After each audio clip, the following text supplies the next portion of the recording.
ఇద్దరు ఫ్రెండ్స్ ఉన్నారు. ఇద్దరు ఒకే కాలేజీలో చేరి ఉస్మానియా యూనివర్సిటీ నుంచి ఒకే ఇంజనీరింగ్ డిగ్రీ తీసుకున్నారు.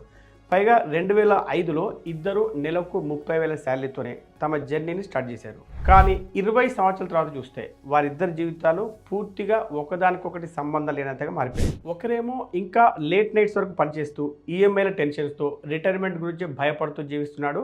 మరొకరేమో జూబ్లీహిల్స్లో ఓన్ ఫ్లాట్ సంపాదించుకున్నాడు. సంవత్సరానికి 2 సార్లు ఫ్యామిలీతో ఇంటర్నేషనల్ ట్రిప్స్కి వెళ్తున్నాడు. పైగా 52 ఏళ్ళకే రిటైర్ అవ్వాలని ప్లాన్ కూడా చేస్తున్నాడు. అసలు 20 సంవత్సరాల్లో వారిద్దరి మధ్య ఇంత తేడా రావడానికి కారణం ఏమై ఉంటుందో తెలుసా? ఆ కారణం జీతం కాదు, లక్కీ బిజినెస్ ఐడియా కాదు, బ్రోకర్ ఫ్రెండ్ ఇచ్చిన సీక్రెట్ స్టాక్ టిప్ కూడా కాదు. ఇంత తేడా తీసుకొచ్చింది కేవలం చాలా తొందరగా మొదలు పెట్టడం అనే ఒక చిన్న ఫైనాన్షియల్ హ్యాబిట్ మాత్రమే. కానీ చాలామంది దాని గురించి అంతగా పట్టించుకోరు, వాయిదా వేస్తారు, లేదా పూర్తిగా తప్పుగా అర్థం చేసుకుంటూ ఉంటారు. అయితే ఈరోజు నేను మీకు అసలు ఆ హ్యాబిట్ ఏంటో, అది ఎలా పనిచేస్తుందో, సాధారణ జీతం తీసుకునే వారిని కూడా అది ఎలా అసాధారణంగా సంపన్నులుగా మారుస్తుందో, ఇంకా ప్రతి నెల మీరు ఆలస్యం చేయడం వల్ల లక్షల్లో డబ్బు ఎలా కోల్పోతున్నారో ఈ విషయాల గురించి క్లియర్గా చెప్పబోతున్నాను. కాబట్టి ఈ వీడియో చివరి దాకా తప్పకుండా చూడండి. ఎందుకంటే చివరి 10 నిమిషాలు మీరు డబ్బు గురించి ఆలోచించే విధానాన్ని పూర్తిగా మార్చేస్తాయి. అయితే వీటన్నిటి గురించి చెప్పుకోయే ముందు మనకున్న ఒక నిజమైన శత్రువు గురించి తెలుసుకుందాం. ఆ శత్రువు మరెవరో కాదు, ఇన్ఫ్లేషన్. ఇప్పుడు మనం ఇన్ఫ్లేషన్కి సంబంధించిన కొన్ని షాకింగ్ నెంబర్స్ గురించి చెప్పుకుందాం. అవేంటంటే 1991లో హైదరాబాద్లో 1 లీటర్ పెట్రోల్ ధర కేవలం ₹14.60 మాత్రమే. కానీ 2026లో అదే పెట్రోల్ ధర ₹95 చేరింది. అంటే పెట్రోల్ ధర ప్రతి సంవత్సరం సగటున 5% కంటే ఎక్కువగా పెరిగింది. అలాగే 1991లో 1 లీటర్ పాల ధర ₹8 మాత్రమే ఉండేది. కానీ ఇప్పుడు అదే పాల ధర ₹75 అయింది. అంటే దాదాపు 10 రెట్లు పెరిగింది. ఇక బంగారం విషయానికి వస్తే 1991లో 10 గ్రాముల బంగారం ధర ₹3,450 మాత్రమే ఉండేది. కానీ 2026లో అదే బంగారం ధర 1,45,000కు చేరుకుంది. అంటే 40 రెట్ల కంటే ఎక్కువగా పెరిగింది. కానీ వీటన్నిటికంటే ఎక్కువ బాధ కలిగించే విషయం ఏంటంటే 1990లో మీ దగ్గర ₹1,00,000 ఉంటాయి. అప్పుడు దాన్ని ఎక్కడా పెట్టుబడి పెట్టకుండా ఇంట్లోనే భద్రంగా బీరువాలోనో లేదా బ్యాంకులోనో ఉంచి ఉంటే ఇప్పుడు కూడా అది పేరుకి ₹1,00,000గానే ఉంటుంది. కానీ దాని అసలు కొనుగోలు శక్తి మాత్రం కేవలం ₹8,754 మాత్రమే ఉంటుంది. అంటే మీ ₹1,00,000 విలువ 91% తగ్గిపోయింది. అంటే మీకు తెలియకుండానే ఇన్ఫ్లేషన్ మెల్లగా మీ డబ్బును తినేసింది. అయితే ఇది కేవలం స్క్రీన్ మీద కనిపిస్తున్న నెంబర్ మాత్రమే కాదు. మీరు సంపాదించే ప్రతి రూపాయికి ఇదే జరుగుతుంది. మీరు సేవ్ చేసే ప్రతి జీతానికి ఇదే పరిస్థితి ఏర్పడుతుంది. అంటే ఇన్ఫ్లేషన్ 7% ఉన్నప్పుడు 6% వడ్డీ ఇచ్చే ఎఫ్డీలో డబ్బు పెడితే మీరు నిజంగా వెనకబడుతున్నట్టే అవుతుంది. అయితే ఇప్పుడు ఒక్కసారి ఇలా ఆలోచించండి. మీరు వరంగల్లో ఒక గవర్నమెంట్ స్కూల్లో టీచర్ అని అనుకుందాం. మీ జీతం నెలకు ₹45,000. అప్పుడు ఆ జీతంతో మీ జీవితం చాలా కంఫర్టబుల్గా అనిపిస్తుంది. కానీ మరొక 20 సంవత్సరాల తర్వాత మీరు రిటైర్ అయ్యే సమయానికి మీరు ఇప్పుడు అనుభవిస్తున్నటువంటి అదే లైఫ్ స్టైల్ని అప్పుడు కూడా కొనసాగించాలంటే నెలకు ₹1,74,000 అవసరం అవుతుంది. ఎందుకంటే అప్పటికి కూరగాయలు, మెడికల్ బిల్లులు, కరెంటు బిల్లులు, పెట్రోలు ఇలా ప్రతి వస్తువు ధర ఎన్నో రెట్లు పెరిగిపోతుంది. అప్పుడు మీకు అంత డబ్బు కావాలంటే ఎక్కడి నుండి వస్తుంది? అందువల్ల కేవలం డబ్బు సేవ్ చేయడం మాత్రమే చేస్తే సరిపోదు. మీ డబ్బు ఇన్ఫ్లేషన్ కంటే వేగంగా పెరిగేలా చేయాలి. అందువల్ల ఇప్పుడు మనం ఈ వీడియోలో అత్యంత ముఖ్యమైన కాన్సెప్ట్ గురించి తెలుసుకుందాం. అదే ఇన్ఫ్లేషన్ను ఓడించే మార్గం. నిజానికి సంపదను నిర్మించడానికి ఒక సింపుల్ ఫార్ములా ఉంది. ఆ ఫార్ములాలో 1 త్వరగా మొదలుపెట్టడం, 2 సరైన అసెట్లో పెట్టుబడి పెట్టడం, 3 క్రమం తప్పకుండా పెట్టుబడి పెట్టడం. ఇవి ముఖ్యమైన ఇంగ్రీడియంట్స్గా ఉంటాయి. ఇవే మీకు నిజమైన ఫైనాన్షియల్ ఫ్రీడమ్ ఇస్తాయి. కానీ తెలంగాణ, ఆంధ్రప్రదేశ్లో చాలామంది ఈ 3 విషయాల్లో కనీసం ఒక్కదాన్నైనా తప్పుగా చేస్తూ వస్తున్నారు. అంటే కొందరు ఆలస్యంగా ప్రారంభించే వారు ఉంటారు, కొందరు తప్పుడు చోట్ల డబ్బు పెట్టేవారు ఉంటారు, మరికొందరు రెగ్యులర్గా పెట్టుబడి పెట్టని వారు ఉంటారు. అందువల్ల ఈ 3 విషయాల్ని ఒక్కొక్కటిగా వివరంగా తెలుసుకుందాం. మొదటిది త్వరగా ప్రారంభించడం. ఉదాహరణకు విజయవాడకు చెందిన రాజు, శ్రీను వీరిద్దరూ కజిన్స్ అని ఊహించుకోండి. వీరిలో రాజు తన 25 ఏళ్ల వయసులోనే ప్రతి నెల ₹10,000 చొప్పున ఒక మ్యూచువల్ ఫండ్లో SIPలో పెట్టుబడి పెట్టడం స్టార్ట్ చేశాడు. ఇలా 60 ఏళ్ల రిటైర్మెంట్ వరకు మొత్తం 35 సంవత్సరాల పాటు దాన్ని కంటిన్యూ చేశాడు. కానీ శ్రీను మాత్రం వచ్చే సంవత్సరం నుంచి మొదలు పెడతాను అని వాయిదా వేస్తూ వచ్చి చివరికి 45 ఏళ్ల వయసులో మొదలుపెట్టాడు. కానీ శ్రీను ప్రతి నెల ₹20,000 పెట్టాడు. ఇది రాజు కంటే డబుల్ పెట్టుబడి. కానీ కేవలం 15 సంవత్సరాలు మాత్రమే పెట్టుబడి పెట్టాడు. ఇక్కడ రాజు మొత్తం 35 సంవత్సరాల్లో 42 లక్షలు పెట్టుబడి పెట్టాడు. దీనివల్ల అతని పోర్ట్ఫోలియో 60 ఏళ్లకు, అతను 60 ఏళ్ల వయసు వచ్చేసరికి 6,40,00,000 అయింది. ఇక శ్రీను 15 సంవత్సరాల్లో మొత్తం 36 లక్షలు పెట్టుబడి పెట్టాడు. దీనివల్ల అతని పోర్ట్ఫోలియో అతడికి 60 ఏళ్ళు వచ్చేసరికి ₹1,00,00,000 మాత్రమే అయింది. కానీ ఇక్కడ ఇద్దరి మార్కెట్ ఒకటే, రిటర్న్స్ ఒకటే, పెట్టుబడిలో తేడా కూడా కేవలం 8 లక్షలే. అయినప్పటికీ రాజు దగ్గర శ్రీను కంటే 6 రెట్లు ఎక్కువ డబ్బు ఉండడానికి కారణం రాజు శ్రీను కంటే 20 సంవత్సరాల ముందు నుండే ప్రారంభించడం.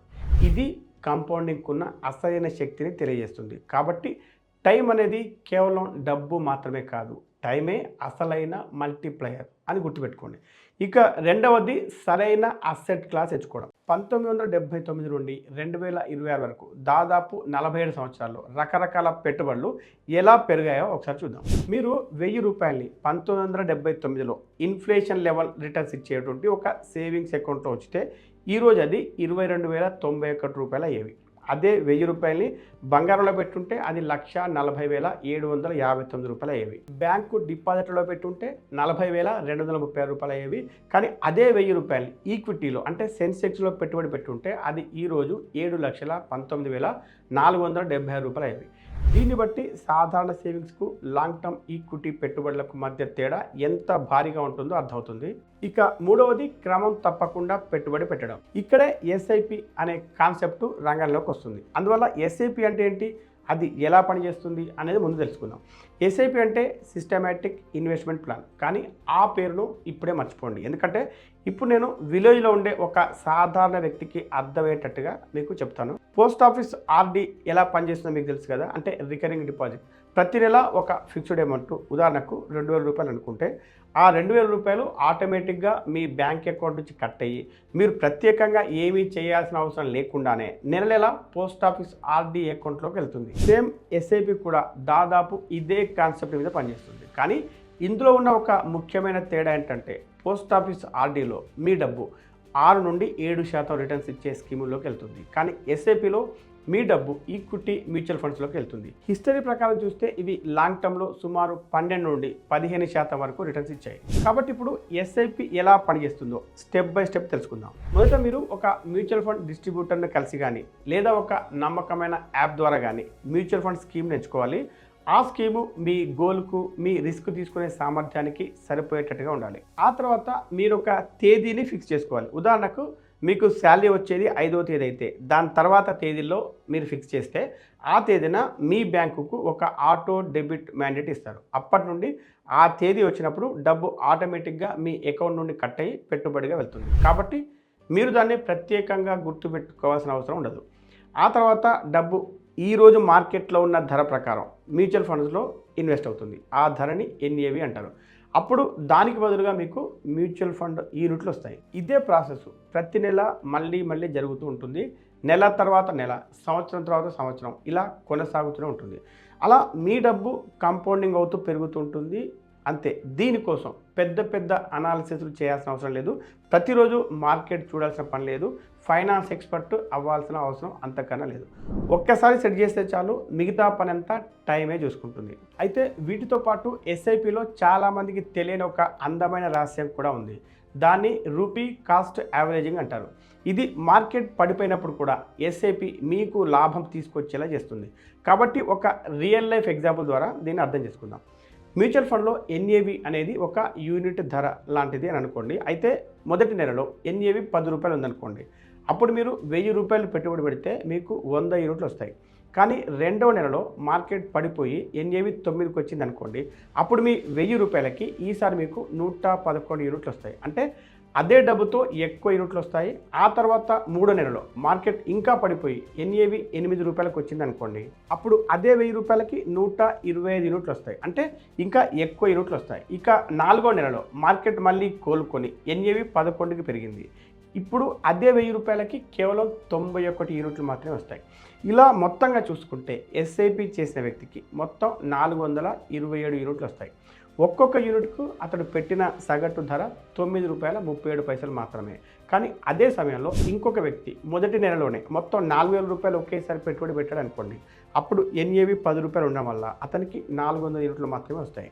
దీనివల్ల ఎన్ఏవి 11కు వచ్చినప్పుడు అతని పెట్టుబడి విలువ 4,400 మాత్రమే అవుతుంది. కానీ ఎస్ఐపి చేసిన మొదటి ఇన్వెస్టర్ పెట్టుబడి విలువ 4,697 రూపాయలు అవుతుంది. కాబట్టి ఇక్కడ ముఖ్యమైన విషయం ఏంటంటే ఎస్ఐపి చేసే వ్యక్తికి మార్కెట్ తక్కువగా ఉన్నప్పుడు ఆటోమేటిక్గా ఎక్కువ యూనిట్లు వస్తాయి, మార్కెట్ ఎక్కువగా ఉన్నప్పుడు తక్కువ యూనిట్లు వస్తాయి. దీనివల్ల అతడు ప్రత్యేకంగా మార్కెట్ను టైమింగ్ చేయాల్సిన అవసరం ఉండదు. ఎస్ఐపి సిస్టమే ఈ పనిని తనంతట తాను చేసేస్తూ ఉంటుంది. కాబట్టి ఎస్ఐపి చేసేవారికి మార్కెట్ పడిపోవడం అనేది సమస్య కాదు, అదొక అవకాశం అవుతుంది. మార్కెట్ పడిపోయినప్పుడు మీ ఎస్ఐపి సైలెంట్గా తక్కువ ధరల్లోనే ఎక్కువ యూనిట్లను తెచ్చిపెడుతుంది. దీనివల్ల మార్కెట్ మళ్ళీ పెరిగినప్పుడు ఆ అదనపు యూనిట్లే మీకు లాభాలను తీసుకొస్తాయి. ఇంకా సింపుల్గా చెప్పాలంటే ఇది బియ్యం కొనడం లాంటిది అని చెప్పొచ్చు. బియ్యం కిలో 60 రూపాయలు ఉంటే 2 కిలోలు కొంటారు. అదే ఆఫర్లో కిలో 40 రూపాయలకు వస్తే ఇంకా ఎక్కువ బియ్యం కొంటారు. సో ఎస్ఐపి కూడా ఇదే పనిని మీ పెట్టుబడుల విషయంలో ప్రతి నెల ఆటోమేటిక్గా చేస్తూ ఉంటుంది. ఇప్పుడు మీలో కొంతమంది నేను ఎస్ఐపి స్టార్ట్ చేసిన వెంటనే మార్కెట్ పడిపోతే లేదా సరైన టైంలో ఎస్ఐపి ప్రారంభించకపోతే ఏమవుతుంది అని అనుకోవచ్చు. అయితే ఈ ప్రశ్నకు ఇప్పుడు కొంత డేటాతో సమాధానాన్ని తెలుసుకుందాం. అది కూడా ఇండియన్ స్టాక్ మార్కెట్కి సంబంధించిన 47 సంవత్సరాల నిజమైన డేటాతో చెప్పుకుందాం. 1979 నుండి 2026 వరకు ఉన్న బిఎస్సి సెన్సెక్స్ డేటాను తీసుకొని 3 రకాల ఇన్వెస్టర్ల మీద పరీక్షలు చేశారు. మొదటి ఇన్వెస్టర్ను అత్యంత దురదృష్టవంతుడు అని చెప్పవచ్చు. ఎందుకంటే అతను ప్రతి సంవత్సరం మార్కెట్ ఆల్ టైమ్ హైలో ఉన్నప్పుడే పెట్టుబడి పెట్టాడు. అంటే టైమింగ్ పరంగా చూసుకుంటే ఇది పూర్తిగా వరస్ట్ కేసు అని చెప్పవచ్చు. అయినా కూడా అతనికి వచ్చిన సగటు కంపౌండింగ్ రిటర్న్ ఎంత అంటే సంవత్సరానికి 13.48%. ఇప్పుడు రెండవ ఇన్వెస్టర్ను అత్యంత అదృష్టవంతుడు అని చెప్పవచ్చు. ఎందుకంటే అతను ప్రతి సంవత్సరం మార్కెట్ ఆల్ టైమ్ లోలో ఉన్నప్పుడే పెట్టుబడి పెట్టాడు. అంటే పర్ఫెక్ట్ టైమింగ్. నిజ జీవితంలో ఇది దాదాపు ఇంపాసిబుల్. అయినప్పటికీ అతనికి వచ్చే రిటర్న్స్ సంవత్సరానికి 14.32%. ఇక మూడో వ్యక్తి ఎస్ఐపి ఇన్వెస్టర్. ఇతడు మార్కెట్ను అంచనా వేయలేదు, ఎలాంటి అనాలిసిస్ చేయలేదు, కేవలం ప్రతి నెల 10వ తారీఖున క్రమం తప్పకుండా డిసిప్లిన్తో పెట్టుబడి పెట్టాడు అంతే. అయితే అతడికి వచ్చిన రిటర్న్స్ సంవత్సరానికి 13.87%. సో ఇక్కడ డేటాని సరిగ్గా గమనిస్తే 47 సంవత్సరాల కాలంలో పర్ఫెక్ట్ టైమింగ్ చేసిన వ్యక్తికి వర్స్ట్ టైమింగ్ చేసిన వ్యక్తికి వచ్చిన రిటర్న్స్ మధ్య తేడా సంవత్సరానికి 1% కూడా లేదు. ఇంకా ఆశ్చర్యకరమైన విషయం ఏంటంటే ఎటువంటి ప్రత్యేకమైన టైమింగ్ లేకుండా కేవలం ఎస్ఐపి ద్వారా రెగ్యులర్గా పెట్టుబడి పెట్టిన వ్యక్తి పర్ఫెక్ట్ టైమింగ్ చేసిన వ్యక్తి లాగానే మెరుగైన ఫలితాలు సాధించాడు. ఈ డేటా ఇండియన్ మిడిల్ క్లాస్ ప్రజలు ఎక్కువగా చెప్పే ఒక పెద్ద ఎక్స్క్యూజెస్ని పూర్తిగా తప్పు అని నేర్పిస్తుంది. ఇప్పుడు మార్కెట్ చాలా హైలో ఉంది, కొంచెం పడిపోయాక పెట్టుబడి పెడతాను, ఇలాంటి ఆలోచన వల్ల లక్షలాది మంది చాలా సంవత్సరాలుగా కోట్ల రూపాయల సంపదను కోల్పోతూ వస్తున్నారు. కాబట్టి ఎస్ఐపి స్టార్ట్ చేయడానికి సరైన సమయం ఏది అంటే అది ఈరోజే. ఇక రెండవ ఉత్తమ సమయం ఏది అంటే రేపు ఉదయం. ఇప్పుడు మనం ఒక రియల్ లైఫ్ స్టోరీ గురించి తెలుసుకుందాం. దీనికోసం మనం 2000 ఏప్రిల్కి వెళ్దాం. అప్పుడు మన దేశంలో ఐటీ కంపెనీల భూమి నడుస్తుంది. అందరూ న్యూ ఎకానమీ గురించి మాట్లాడుతున్నారు. అదే సమయంలో సికింద్రాబాద్ చెందిన కృష్ణ అనే ఒక డిసిప్లైన్డ్ ఇన్వెస్టర్ ప్రతి నెల 10,000 రూపాయల చొప్పున నిఫ్టీ 50 ఇండెక్స్లో ఎస్ఐపి చేయడం స్టార్ట్ చేశాడు. అయితే ఒక సంవత్సరం తర్వాత మార్చి 2001 నాటికి కృష్ణ మొత్తం 1,20,000 పెట్టుబడి పెట్టాడు. కానీ అతడి పోర్ట్ఫోలియో వాల్యూ మాత్రం కేవలం 1,01,163 రూపాయలుగా ఉంది. అంటే 18,837 రూపాయల నష్టం. రిటర్న్స్ ఎంత అంటే -29%. ఇది చూసి అతని భార్య లక్ష్మి భయపడి మన డబ్బు పోతుంది, ఈ ఇన్వెస్ట్మెంట్ ఆపేద్దాం అని అడిగింది. కానీ కృష్ణ మాత్రం ఎస్ఐపిని ఆపలేదు. 2 సంవత్సరాల తర్వాత మార్చి 2002 నాటికి మొత్తం పెట్టుబడి 2,40,000. కానీ దాని వాల్యూ 2,27,057 రూపాయలు. అంటే ఇంకా నష్టమే, అంటే -5.37%. ఇక మూడవ సంవత్సరం మార్చి 2003 నాటికి మొత్తం పెట్టుబడి 3,60,000. మరి దాని వాల్యూ 3,14,450 రూపాయలు. ఇంకా నెగిటివ్ రిటర్న్సే, ఎంత -8.74%. ఈ 3 సంవత్సరాలు వరుసగా నష్టాలు రావడం, 3 సంవత్సరాల్లో డబ్బు తగ్గిపోతూ ఉండని చూడడం, వీటితో పాటు స్టాక్ మార్కెట్ అంటే చూద్దాం అని బంధువులు చెప్పడం, ఎఫ్డీలో పెట్టుంటే బాగుండేది అని సలహాలు రావడం. సో ఇలాంటి పరిస్థితిని ఒక్కసారి మీరు ఊహించుకోండి. మీ పొరుగువాడు ఎగతాళి చేస్తున్నాడు, మీ మామగారు లెక్చర్ ఇస్తున్నారు, బ్యాంక్ మేనేజరు మా ఎఫ్డీలో గ్యారెంటీ రిటర్న్స్ వస్తాయి అంటున్నాడు. ఇలాంటి సమయంలో మీరు ఏం చేస్తారు? చాలామంది ఇన్వెస్టర్లు భయపడతారు. ఎస్ఐపిలు ఆపేస్తారు, నష్టాల్లోనే డబ్బు తీసుకొని బయటకు వచ్చేస్తారు. కానీ కృష్ణ మాత్రం ఆగలేదు. 4వ సంవత్సరం కూడా ఇన్వెస్ట్ చేశాడు. అయితే మార్చి 2004 నాటికి ఒక మ్యాజిక్ జరిగింది. అప్పటికతని మొత్తం పెట్టుబడి 4,80,000. అయితే దాని వాల్యూ 7,45,478 రూపాయలు అయ్యాయి. అంటే రిటర్న్స్ ఒక్కసారిగా పాజిటివ్కి వచ్చేసాయి. ఎంత? ప్లస్ 22.71%. ఒకే ఒక ఏడాదిలో పరిస్థితి పూర్తిగా మారిపోయింది. ఎందుకంటే మొదటి 3 కష్టమైన సంవత్సరాల్లో మార్కెట్ పడిపోయినప్పుడు కృష్ణ ఎస్ఐపి తక్కువ ధరకే వేలాది యూనిట్లు కొనుగోలు చేస్తూనే ఉంది. దీనివల్ల మార్కెట్ పెరిగినప్పుడు ఆ చౌక యూనిట్ల విలువ భారీగా పెరిగింది. ఇక ఆ తర్వాత 5వ సంవత్సరం 2005 నాటికి 6 లక్షల పెట్టుబడి విలువ 10 లక్షలు దాటింది. రిటర్న్స్ 21%. ఆ తర్వాత 10వ సంవత్సరం 2010లో 12 లక్షల పెట్టుబడి పెట్టగా దాని విలువ 36,94,000 అయింది. మళ్ళీ 21% రిటర్న్స్. ఇక 20వ సంవత్సరం అంటే 2020లో మొత్తం పెట్టుబడి 24 లక్షలు, దాని విలువ 83,80,000. ఇక్కడ కోవిడ్ క్రాస్ వచ్చినా కూడా ఎస్ఐపి తన పవర్ చూపించింది. ఆ తర్వాత 25వ సంవత్సరం అంటే 2025లో మొత్తం పెట్టుబడి 30 లక్షలకు చేరుకుంది. కానీ దాని విలువ 2,51,00,000 అయింది. ఇక చివరిగా 2026 మార్చి నాటికి మొత్తం పెట్టుబడి 30,90,000 రూపాయలు అయితే దాని ఫైనల్ విలువ 2,42,00,000 అయింది. ఇక్కడ పెట్టుబడి విలువ ప్రతి నెల 10,000 రూపాయలు మాత్రమే. ఎటువంటి అదనం కష్టం లేదు, స్టాక్ సెలెక్షన్ చేయలేదు, మార్కెట్ని టైమింగ్ చేయలేదు, కేవలం డిసిప్లిన్తో పెట్టుబడి పెట్టడం మాత్రమే చేశాడు. దీనివల్ల 30 లక్షలు సంవత్సరానికి 13.4% కంపౌండింగ్ రిటర్న్స్తో 2.42 కోట్లుగా మారాయి. అయితే ఈ కథలో ఆశ్చర్యకరమైన విషయం ఏంటంటే మార్కెట్ క్రాష్ అవుతున్న ఆ మొదటి 3 సంవత్సరాల్లోనే అందరూ భయపడి పారిపోతున్న ఆ సమయంలోనే కృష్ణ ఎక్కువ యూనిట్లు కొనుగోలు చేశాడు. అంతేకాకుండా అతడు సంపాదించిన మొత్తం యూనిట్లలో 59% అంటే సగానికి పైగా యూనిట్లు మొదటి 5 సంవత్సరాల్లోనే కొనుగోలు చేశాడు. అవే కష్టమైన సంవత్సరాలు, నష్టాలు అనిపించిన సంవత్సరాలు, కానీ అవి వృధా సంవత్సరాలు కాలేదు. నిజానికి అవే అతన్ని ధనవంతుని చేశాయి. అయితే ఇప్పుడు మనం మిడిల్ క్లాస్ తెలుగువారు జీవితంలో చేసే చాలా ఖరీదైన ఒక తప్పు గురించి మాట్లాడుకుందాం. ఆ తప్పు ఏంటంటే వచ్చే నెల నుంచి మొదలు పెడతాను. ఇవి మాటలు వినడానికి ఇవి చాలా చిన్న మాటలాగా అనిపిస్తాయి, కానీ వాటి వల్ల ఎంత నష్టం జరుగుతుందో ఒకసారి నెంబర్లతో పాటు తెలుసుకుందాం. ఒకే వ్యక్తి నెలకు 10,000 ఒకే ఎస్ఐపి అమౌంట్, మార్కెట్ రిటర్న్స్ కూడా సంవత్సరానికి 12.62%. కానీ ఆ వ్యక్తి 10 సంవత్సరాలు ఇన్వెస్ట్ చేస్తే పెట్టిన 12 లక్షలు 23,15,000గా మారుతాయి. అలా కాకుండా అదే వ్యక్తి 1 సంవత్సరం ఆలస్యం చేసి 9 సంవత్సరాలు మాత్రమే ఇన్వెస్ట్ చేస్తే అతడు పెట్టిన 10,80,000 కేవలం 19,42,000గా మాత్రమే మారుతాయి. సో తేడా ఎంత అంటే 3,73,000 రూపాయలు. ఇది కేవలం 1 సంవత్సరం వెయిట్ చేసినందుకు శాశ్వతంగా అతడు కోల్పోయిన డబ్బు. ఇప్పుడు ఇదే విషయాన్ని ఇంకా పెద్ద టైం జోన్లో చూస్తే 20 సంవత్సరాల ఎస్ఐపిలో అతడు పెట్టిన 24 లక్షలు 99,15,000గా మారుతాయి. అంటే దాదాపు 1 కోటి రూపాయలు. అలా కాకుండా ఇక్కడ కూడా 1 సంవత్సరం ఆలస్యం చేసి 19 సంవత్సరాలు మాత్రమే ఇన్వెస్ట్ చేస్తే అప్పుడు అతనికి వచ్చేది కేవలం 86,91,000 మాత్రమే. అంటే ఆ 1 సంవత్సరం డిలే చేయడం వల్ల వచ్చిన నష్టం ఎంత అంటే 12,24,000.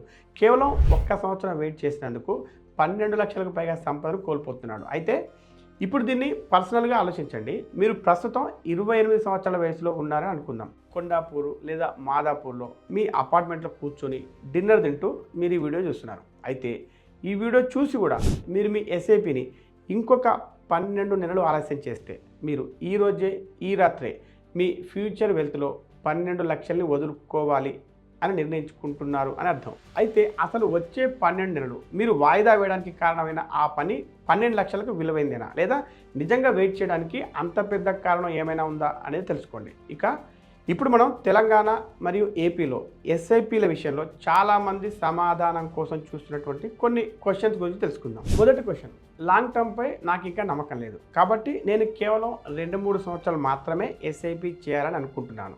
అలా చేయవచ్చా? దీనికి సమాధానం అవును, ఖచ్చితంగా చేయొచ్చు. మీ పెట్టుబడి కాలాన్ని 3 సంవత్సరాల లోపే ఉంచాలి అనుకుంటే డెట్ ఫండ్స్ కానీ లేదా ఆర్బిట్రాజ్ ఫండ్స్లో ఎస్ఐపి చేయడం మంచిది. వీటిల్లో మార్కెట్ ఒడిదుడుకులు తక్కువగా ఉంటాయి కాబట్టి మీ అసలు పెట్టుబడికి ప్రమాదం చాలా తక్కువగా ఉంటుంది. అలాగే స్టడీ రిటర్న్స్ పొందే అవకాశం ఉంటుంది. కానీ మీరు మీ ఫ్యామిలీ ఫైనాన్షియల్ ఫ్యూచర్ని పూర్తిగా మార్చే నిజమైన వెల్త్ క్రియేషన్ చేయాలి అనుకుంటే అప్పుడు మీకు ఈక్విటీ మ్యూచువల్ ఫండ్ ఎస్ఐపిస్ మాత్రమే సరైన మార్గం. అయితే వాటికి కనీసం 5 నుండి 7 సంవత్సరాల ఓర్పు అవసరం అవుతుంది. కానీ ఫలితం మాత్రం చాలా పెద్దదిగా ఉంటుంది. ఇక రెండవ క్వశ్చన్ ఏంటంటే నేను ఏ ఫండ్ ఎంచుకోవాలి? ఈ విషయం పూర్తిగా మీ రిస్క్ అపెటైట్ మీద అలాగే మీ ఫైనాన్షియల్ గోల్ ఏంటి అన్న దాని మీద ఆధారపడి ఉంటుంది. అంటే మీకు రిస్క్ తక్కువ ఉండాలనుకుంటే అప్పుడు మీకు లార్జ్ క్యాప్ ఫండ్స్ సరిపోతాయి. ఇవి మన దేశంలో ఉండే టీసీఎస్, రిలయన్స్, ఇన్ఫోసిస్ ఇలాంటి టాప్ 100 కంపెనీలో ఇన్వెస్ట్ చేస్తాయి. ఇక మీరు కొంచెం బ్యాలెన్స్డ్ రిస్క్ తీసుకోగలము అనుకుంటే అప్పుడు మీకు డైవర్సిఫైడ్ కానీ లేదా ఫ్లెక్సీ క్యాప్ ఫండ్స్ కానీ మంచి ఆప్షన్ అవుతాయి. అలా కాకుండా ఇంకా ఎక్కువ రిస్క్ తీసుకోగలను అనుకుంటే అప్పుడు మీరు లాంగ్ టర్మ్లో హైయెస్ట్ గ్రోత్ ఇచ్చే మిడ్ క్యాప్ ఇంకా స్మాల్ క్యాప్ ఫండ్ తీసుకోవచ్చు. అలాగే మీకు ఇన్వెస్ట్మెంట్తో పాటు ట్యాక్స్ సేవింగ్స్ కూడా కావాలి అనుకుంటే ఈఎల్ఎస్ఎస్ ఫండ్స్ మంచి చాయిస్ అవుతాయి. ఇవి ఓల్డ్ ట్యాక్స్ రెజ్యూమ్లో సెక్షన్ 80C డిడక్షన్ బెనిఫిట్తో పాటు ఈక్విటీ మార్కెట్లో ఉండే రిటర్న్స్ కూడా వస్తాయి. కానీ ఇక్కడ తెలుసుకోవాల్సిన ముఖ్యమైన విషయం ఏంటంటే ఫండ్ సెలెక్షన్ని ఎప్పుడూ పూర్తిగా ఒంటరిగా చేయడానికి ప్రయత్నించకూడదు. మీ గోల్స్, మీ ఇన్కమ్, మీ రిస్క్ లెవెల్ను అర్థం చేసుకునే రిజిస్టర్డ్ మ్యూచువల్ ఫండ్ డిస్ట్రిబ్యూటర్తో మాట్లాడి నిర్ణయం తీసుకోవాలి. అలాగే మొత్తం డబ్బును ఒక్క ఫండ్లోనే పెట్టుబడి పెట్టకుండా డిఫరెంట్ ఫండ్స్ మిక్స్ చేసి ఒక బొకేలాగా ఇన్వెస్ట్ చేస్తే రిస్క్ కూడా స్ప్రెడ్ అవుతుంది. పోర్ట్ఫోలియో కూడా ఎక్కువ స్టేబుల్గా ఉంటుంది. ఇక చాలామంది అడిగే మూడో క్వశ్చన్ ఏంటంటే ఎస్ఐపిలో డబ్బు లాక్ అయిపోతుందా? డబ్బు అవసరమైతే మరి మధ్యలో తీసుకోలేమా? ఎస్ఐపి గురించి చాలామంది ప్రజల్లో ఉన్న ఒక పెద్ద అపోహల్లో ఇది కూడా ఒకటి. అయితే నిజానికి ఎక్కువ భాగం ఎస్ఐపి మ్యూచువల్ ఫండ్స్లో ఎలాంటి లాకిన్ అనేది ఉండదు. కాబట్టి మీకు ఎప్పుడు కావాలంటే అప్పుడు ఎస్ఐపిని ఆపేయవచ్చు. అలాగే అవసరం వచ్చినప్పుడు మీ డబ్బును విత్డ్రా కూడా చేసుకోవచ్చు. సాధారణంగా ఇన్సూరెన్స్ పాలసీల్లో లాగా సరెండర్ వాల్యూ, పెనాల్టీస్ అలాంటి కాన్సెప్ట్స్ ఇక్కడ ఉండవు. కాబట్టి మీ డబ్బు మీకు లిక్విడ్గా ఎప్పుడూ అందుబాటులోనే ఉంటుంది.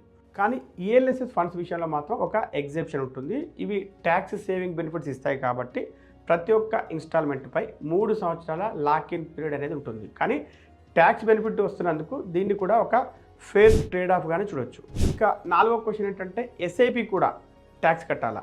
ఒకవేళ ఎస్ఐపిపై ట్యాక్స్ ఉంటే అది ఎలా ఉంటుంది?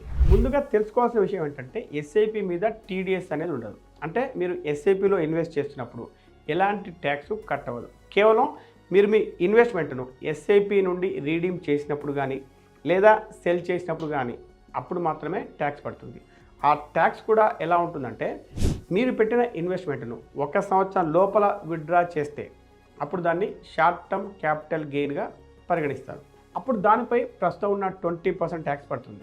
కానీ మీరు మీ ఇన్వెస్ట్మెంట్ను 1 సంవత్సరం కంటే ఎక్కువ కాలం హోల్డ్ చేస్తే అప్పుడు అది లాంగ్ టర్మ్ క్యాపిటల్ గెయిన్స్ కిందకు వస్తుంది. అప్పుడు దానిపై కేవలం 12.5% మాత్రమే ట్యాక్స్ పడుతుంది. అంతేకాకుండా ప్రతి సంవత్సరం మీకొచ్చే గెయిన్స్లో మొదటి 1,25,000 వరకు గెయిన్స్ అన్నీ కూడా పూర్తిగా ట్యాక్స్ ఫ్రీ అవుతాయి. అయితే దీన్ని ఎఫ్డీతో కంపేర్ చేసి చూస్తే ఫిక్స్డ్ డిపాజిట్ ఇంట్రెస్ట్ అనేది మీ ఇన్కమ్ ట్యాక్స్ స్లాబ్ ప్రకారం పూర్తిగా ట్యాక్సిబుల్ అవుతుంది. అంటే ఎఫ్డీ ఇంట్రెస్ట్ మీద చాలామందికి 20% లేదా 30% వరకు ట్యాక్స్ పడుతుంది. కానీ ఎస్ఐపిలో లాంగ్ టర్మ్లో ఇన్వెస్ట్ చేసే వారికి మాత్రం ట్యాక్స్ చాలా తక్కువగా ఉంటుంది. అందుకే ఎస్ఐపిని ట్యాక్స్ ఎఫిషియంట్ ఇన్వెస్ట్మెంట్ అని అంటారు.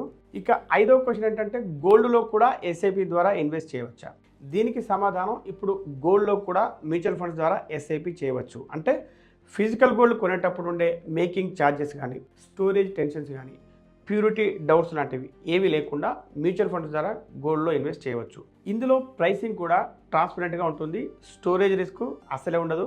అవసరమైతే ఈజీగా రీడీమ్ కూడా చేసుకోవచ్చు. కానీ ఇక్కడ ఒక ముఖ్యమైన విషయం ఏంటంటే లాంగ్ టర్మ్ పర్స్పెక్టివ్లో చూస్తే గోల్డ్ హిస్టారికల్గా ఇన్ఫ్లేషన్కి దగ్గరలోనే రిటర్న్స్ ఇచ్చింది. అంటే వెల్త్ను ప్రొటెక్ట్ చేయడంలోనూ పోర్ట్ఫోలియోకి డైవర్సిఫికేషన్ ఇవ్వడంలోనూ గోల్డ్ చాలా బాగా ఉపయోగపడుతుంది. కానీ నిజమైన లాంగ్ టర్మ్ వెల్త్ క్రియేషన్ కోసం చూస్తే మాత్రం ఈక్విటీ ఇన్వెస్ట్మెంట్స్ సాధారణంగా గోల్డ్ కంటే బెటర్ గ్రోత్ పొటెన్షియల్ చూపించాయి. అందుకే చాలామంది ఫైనాన్షియల్ ఎక్స్పర్ట్స్ గోల్డ్ను మెయిన్ ఇన్వెస్ట్మెంట్గా కాకుండా పోర్ట్ఫోలియోను హెడ్జ్ చేయడానికి లేకపోతే డైవర్సిఫికేషన్ అసెట్ లాగా మాత్రమే చూడాలి అని చెప్తూ ఉంటారు.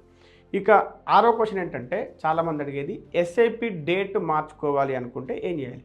ఎస్ఐపి డేట్ మార్చుకోవడం అనేది చాలా సింపుల్ ప్రాసెస్. దీనికోసం ఇప్పుడున్న ఎస్ఐపిని స్టాప్ చేసి మరొక కొత్త డేట్తో కొత్త ఎస్ఐపిని స్టార్ట్ చేస్తే సరిపోతుంది. పైగా ఇప్పుడు ఈ మొత్తం ప్రాసెస్ డిజిటల్గా కేవలం కొన్ని నిమిషాల్లోనే పూర్తయిపోతుంది. పైగా దీనికోసం ఎటువంటి పేపర్ వర్క్ అవసరం లేదు. బ్రాంచ్కి వెళ్ళాల్సిన పని కూడా ఉండదు. మరీ ముఖ్యంగా మీరు డేట్ మార్చినప్పుడు మీరు అప్పటి వరకు ఇన్వెస్ట్ చేసిన మనీ మొత్తం అలాగే ఆ ఫండ్లోనే కొనసాగుతుంది. కేవలం మారేది ఏంటి అంటే ఫ్యూచర్లో అమౌంట్ డిడక్ట్ అయ్యే డేట్ మాత్రమే. అయితే ఇప్పుడు నేను మీకు ఎస్ఐపి ఎలా మొదలు పెట్టాలో చెప్పే ముందు పేషెన్స్ గురించి, లాంగ్ టర్మ్ ఇన్వెస్ట్ గురించి, మీ ఆలోచన విధానాన్ని శాశ్వతంగా మార్చేసే ఒక కథ చెప్తాను. ప్రపంచంలో అత్యంత ప్రసిద్ధి చెందిన ఇన్వెస్టర్ అయినటువంటి వారెన్ బఫెట్ గురించి అందరికీ తెలుసు. అయితే ఆయన వెల్త్ జర్నీ అనేది ఎక్స్ట్రాడినరీ కావడానికి కారణం ఏంటి అంటే అందరూ అనుకునేది మాత్రం కాదు. ఆయన 30 ఏళ్ల వయసులో మిలియనీర్ అయ్యాడు. అంటే అప్పటికే అతని దగ్గర సుమారు $1 మిలియన్ ఉన్నాయి. 37 ఏళ్లకు అది $10 మిలియన్ పెరిగింది. 50 ఏళ్ళకి $100 మిలియన్ అయింది. 56 ఏళ్ళకి ఆయన బిలియనీర్ అయ్యాడు. ఇక 63 ఏళ్ళకి $10 బిలియన్, 87 ఏళ్ళకి $90 బిలియన్, 93 ఏళ్ళకి $115.5 బిలియన్ సంపదకు చేరుకున్నాడు. ఈ కథలో మైండ్ బ్లోయింగ్ విషయం ఏంటంటే వారెన్ బఫెట్ సంపదలో 96% సంపద ఆయనకు 60 ఏళ్ళు దాటిన తర్వాతే వచ్చింది. కానీ 60 ఏళ్ళ తర్వాతే ఆయన ఎక్కువ సంపద సంపాదించడానికి ఆయన 60 ఏళ్ళ తర్వాత ఒక్కసారిగా ఎక్కువ తెలివైన వ్యక్తిగా మారలేదు. అలాగే 60 ఏళ్ళ తర్వాత ఎవరికి తెలియని సీక్రెట్ ఇన్వెస్ట్మెంట్ స్ట్రాటజీని కూడా కనిపెట్టలేదు.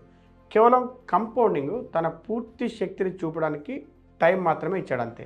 అయితే ఒక్కసారి ఇలా ఊహించుకోండి, వారెన్ బఫెట్ కూడా అందరిలాగే 60 ఏళ్ళకే రిటైర్ అయి ఉంటే అప్పుడు ఆయన దగ్గర సుమారు $300 మిలియన్ మాత్రమే ఉండేవి. అమెరికా స్టాండర్డ్స్ ప్రకారం అది కూడా చాలా కంఫర్టబుల్ రిటైర్మెంట్ అమౌంటే అయినా కూడా ప్రపంచం ఆయన్ని గ్రేటెస్ట్ ఇన్వెస్టర్ ఆఫ్ ఆల్ టైమ్గా ఎప్పటికీ గుర్తించేది కాదు. అంటే ఆయనకున్న అసలు సూపర్ పవర్ స్టాక్ పికింగ్ కాదు, ఇంటెలిజెన్స్ కూడా కాదు. ఆయనకున్న అసలు సూపర్ పవర్ ఏంటంటే మార్కెట్లో నిరంతరం ఇన్వెస్టెడ్గా ఉండడం, కంపౌండింగ్కి టైంతో పాటు పనిచేయడానికి అవకాశం ఇవ్వడం. అయితే మనం అందరం వారెన్ బఫెట్ లాంటి అబ్జల్యూట్ నెంబర్స్ని సాధించలేకపోవచ్చు, కానీ ఆయనను ప్రపంచంలో రిచెస్ట్ ఇన్వెస్టర్గా మార్చిన ప్రిన్సిపల్ మాత్రం ప్రతి ఒక్కరూ పాటించవచ్చు. హైటెక్ సిటీలో పనిచేసే ప్రతి ఒక్క 25 ఏళ్ల ఇంజనీర్ కానీ, తిరుపతిలో ఉన్న ప్రతి ఒక్క గవర్నమెంట్ ఎంప్లాయీ కానీ, వైజాగ్లో ఉన్న ప్రతి ఒక్క చిన్న బిజినెస్ ఓనర్ అయినా కూడా ఇలా ప్రతి ఒక్కరూ వారెన్ బఫెట్ ఉపయోగించినటువంటి అదే ఫోర్స్ను ఉపయోగించవచ్చు. ఆ ఫోర్స్ పేరు మార్కెట్లో ఎక్కువ కాలం ఉండడం. అయితే ఎస్ఐపి అనేది మీకు ఆ ఫోర్స్ని కేవలం నెలకు $500 కూడా అందిస్తుంది. కానీ ఇక్కడ మీరు ఇంకొక విషయాన్ని అర్థం చేసుకోవాలి. ఇది మనకి అంటే ఇండియన్స్కు, ముఖ్యంగా ఇండియన్ మార్కెట్లో పెట్టుబడి పెట్టే తెలుగు వారికి చాలా ముఖ్యమైన విషయం అని చెప్పొచ్చు. అదేంటంటే సెన్సెక్స్ 1979లో కేవలం 100 పాయింట్లతో స్టార్ట్ అయింది.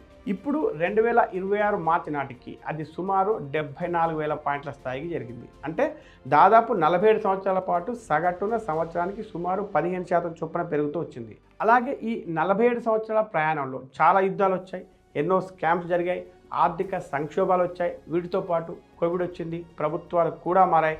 అలాగే ప్రపంచవ్యాప్తంగా కూడా చాలా దేశాల్లో ఫైనాన్షియల్ క్రాష్లు కూడా జరిగాయి. ఇన్ని జరిగినా కూడా మన స్టాక్ మార్కెట్ తన ప్రయాణాన్ని మాత్రం ఆపకుండా కొనసాగిస్తూనే వచ్చింది. ఇక ప్రస్తుతం మన దేశం ఆర్థిక వ్యవస్థని ప్రపంచంలో వేగంగా ఎదుగుతున్న అతిపెద్ద ఆర్థిక వ్యవస్థల్లో ఒకటి అని చెప్తూ ఉంటారు. ప్రస్తుతం $3.5 ట్రిలియన్ ఎకానమీగా ఉన్న మన దేశం 2035 నాటికి $10 ట్రిలియన్ ఎకానమీగా మారుతుంది అని ప్రొజెక్షన్ చెప్తున్నాయి. ఇక ఈ వీడియో చూస్తున్న మనలాంటి మిడిల్ క్లాస్ ప్రజలే వచ్చే 10 సంవత్సరాల్లో ప్రపంచంలోనే అతిపెద్ద కన్జ్యూమింగ్ మిడిల్ క్లాస్గా మారబోతున్నారు. మన దేశం ఎదిగితే మన దేశంలో ఉన్న కంపెనీలు కూడా ఎదుగుతాయి. కంపెనీలు ఎదిగితే వాటి వ్యాపారం పెరుగుతుంది, వ్యాపారం పెరిగితే వాటి షేర్ ధరలు పెరుగుతాయి, షేర్ ధరలు పెరిగితే మీ ఈక్విటీ మ్యూచువల్ ఫండ్స్ కూడా పెరుగుతాయి. అంటే మీరు కేవలం ఒక ఫండ్లో ఇన్వెస్ట్ చేయడం లేదు, మీరు మన దేశ భవిష్యత్తులో ఇన్వెస్ట్ చేస్తున్నారు.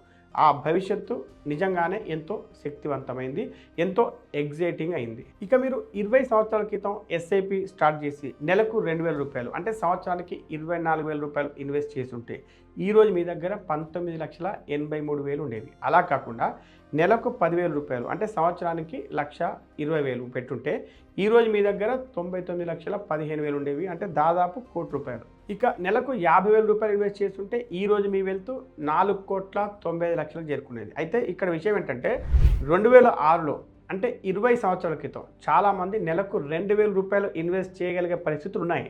మరికొంతమందికి డిసిప్లిన్తో ఉంటే నెలకు $10,000 ఇన్వెస్ట్ చేయడం కూడా కొంచెం సాధ్యమే. ఇక నెలకు $50,000 అనేది చాలామందికి సాధ్యం కాకపోయినా కెరీర్ పెరిగే కొద్దీ ఖచ్చితంగా సాధ్యమయ్యేది.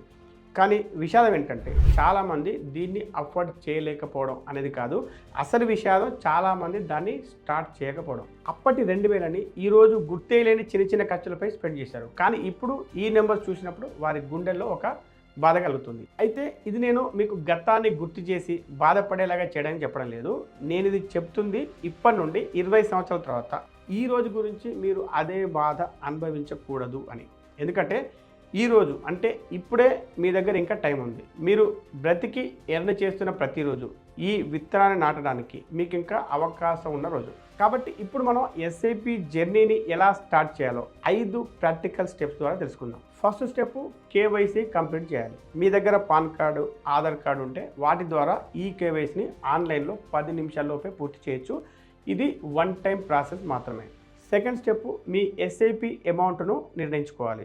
దీన్ని మీరు కన్సిస్టెంట్గా మేనేజ్ చేయగలిగిన అమౌంట్తో స్టార్ట్ చేయాలి. ఆ అమౌంట్ నెలకు 500 రూపాయలైనా పర్వాలేదు. ఎందుకంటే మొదట్లో అమౌంట్ కంటే డిసిప్లిన్ అనేది చాలా ఇంపార్టెంట్. ఆ తర్వాత మీ శాలరీ పెరిగినప్పుడల్లా ఎస్ఐపి అమౌంట్ను కూడా పెంచుకోవచ్చు. దీన్నే స్టెప్ అప్ ఎస్ఐపి అంటారు. ఇలా ఎస్ఐపి అమౌంట్ని ప్రతి సంవత్సరం కనీసం 10% పెంచిన చివరికి మీ కార్పొరేషన్ అనేది చాలా పెద్దదిగా మారిపోతుంది. థర్డ్ స్టెప్ సరైన ఫండ్ను ఎంచుకోవడం. మీరు ఫస్ట్ టైం ఇన్వెస్టర్ అయితే నిఫ్టీ 50 ఇండెక్స్ ఫండ్ కానీ లేదా ఒక మంచి ఏఎంస్ నుంచి ఫ్లెక్సీ క్యాప్ ఫండ్ కానీ తీసుకోవడం సేఫ్గా ఉంటుంది. పైగా ఇది మీకు సెన్సిబుల్ స్టార్టింగ్ పాయింట్ కూడా అవుతుంది. ఆ తర్వాత మీ పర్సనల్ గోల్స్కి, మీ రిస్క్ ప్రొఫైల్కి సరిపోయే అడ్వైస్ కోసం రిజిస్టర్డ్ మ్యూచువల్ ఫండ్ డిస్ట్రిబ్యూటర్ని కన్సల్ట్ చేయండి.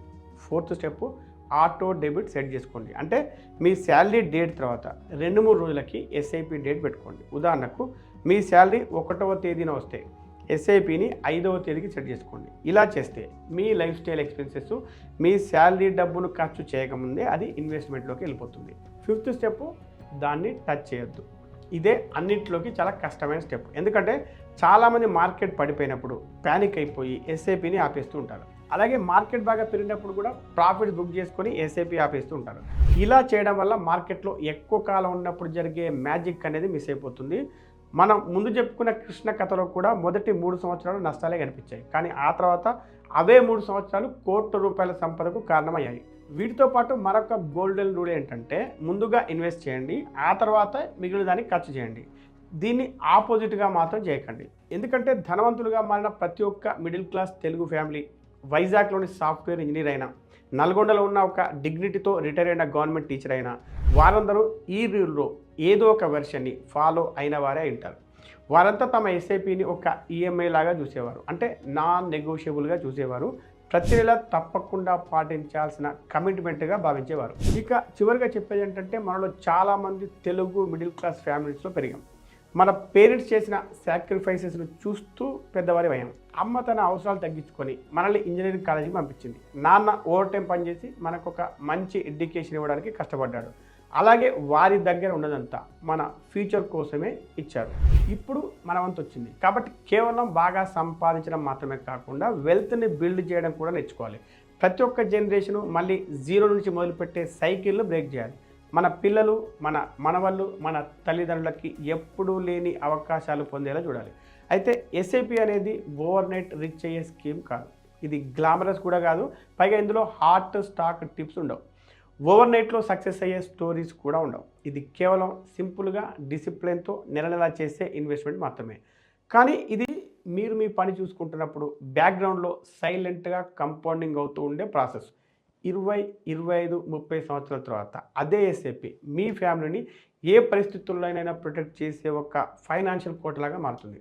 అంతేకాకుండా గత 47 సంవత్సరాల్లో సెన్సెక్స్ 100 నుంచి 75,000 పాయింట్ల వరకు వచ్చింది. ఇండియా గ్రోత్ కూడా ఇంకా ఎదుగుతూనే ఉంది. అందువల్ల వచ్చే 20 సంవత్సరాలు కూడా ఇన్వెస్టర్లకి గత 20 సంవత్సరాల కంటే కూడా ఇంకా గొప్పగా ఉండే అవకాశం ఉంది. కాబట్టి మీరు ఇన్వెస్టర్ అవుతారా లేదా అనేది ఆలోచించుకోండి. ఈ వీడియో మీకు నచ్చితే లైక్ చేసి కామెంట్ చేయండి. మీకు తెలిసిన వారందరికీ ఈ వీడియోని షేర్ చేయండి. Be rich, stay rich.